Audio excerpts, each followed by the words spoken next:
Hi there, my name is Gregory Beto. This is Calculus 2, exam question 4. So, this question is asking us to solve the integral of sine square root of x dx. Now, you may be wondering, how do I start on this problem? If there's a square root in an integral, it's gross, it's yucky. I agree with you, but there is a certain way that you can actually solve this problem. And the first thing that you're gonna have to do is you're going to have to substitute using a single variable. And we're gonna use that variable t equals the square root of x as our substitution. Now, we can't just plug this in because we have a dx over here and we need to find the derivative of this substitution because we're dealing with a problem that has antiderivatives and derivatives. So we're gonna have to find dt, and basically the derivative of this is gonna be 1 over 2 square root of x. The reason because it's 1 over 2 times the square root of x is because we are changing this square root into 1/2. So this is gonna be a lot easier for us to find the derivative of than just looking at this because we can actually take 1 over 2 as an exponent and multiply it by x to get 1 over 2 times this original exponent to give us 1 over 2 square root of x.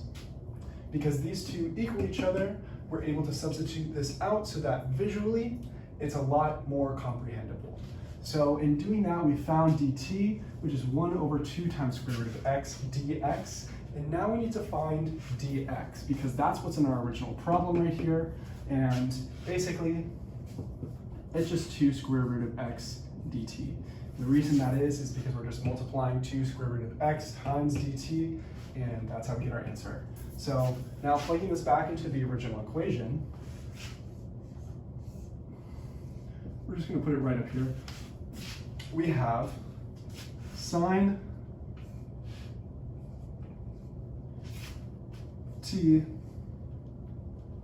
2 square root of x dt. Now, hold on. I know that this looks kind of gross, but we have an x value still inside of the problem, so we need to go ahead and take that out. So we're going to have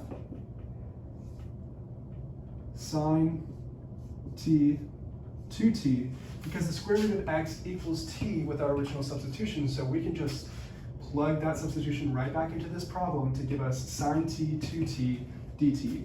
And we're not done because 2 is a common factor. So we can pull this out of the integral entirely, which will give us 2t sine t dt. Okay, so this looks a lot better. The problem is that we have 2 variables inside of the integral that need to be integrated, and we can't do that normally. So what we're going to do is integrate by parts. And basically, we're going to assign both of these values, either u or v. In this case, we're going to have u as t and dv as sine t dt. And the reason that we're doing this is so that we can simplify the integration process to a point where we can do it without complication. So in doing this, we have u equals t, du equals 1 because the derivative of t is just 1. And v equals negative cosine t because the antiderivative of sine is negative cosine. And it cancels out the dt because you're finding the antiderivative. And now we have our values to plug into the actual equation. So we're going to have u dv, the integral of u dv equals uv minus v du. So this is the integration by parts formula. And we are going to plug these values directly into this formula to give us a more simplified version of this integration.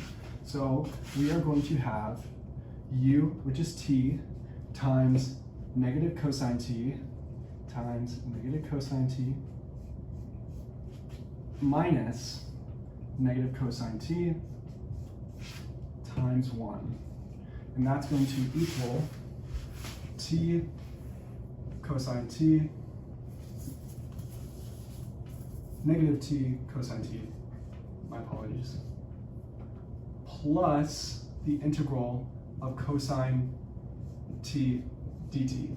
Now, the reason why this is plus and not a minus is because we have a negative inside of the integral and a negative on the outside. And we can bring this one on the inside outside because it's a common factor. And in doing that, it gives us a positive because two negatives equals a positive. So we have negative t cosine t plus the integral of cosine t dt. And this is really easy to solve because it's just sine t. Negative t cosine t plus sine t. Okay. And there we have almost the right answer. We actually forgot to take a common factor from earlier, which is this number right here, 2. And we're actually going to put on the outside of this problem. So now if we factor in this 2 from the earlier integral, we're going to have negative 2t cosine t plus sine t plus 2 sine t. Okay, we are almost done. All we have to do is we have to plug in this original substitution right here, square root of x, for all of our t's in our problem.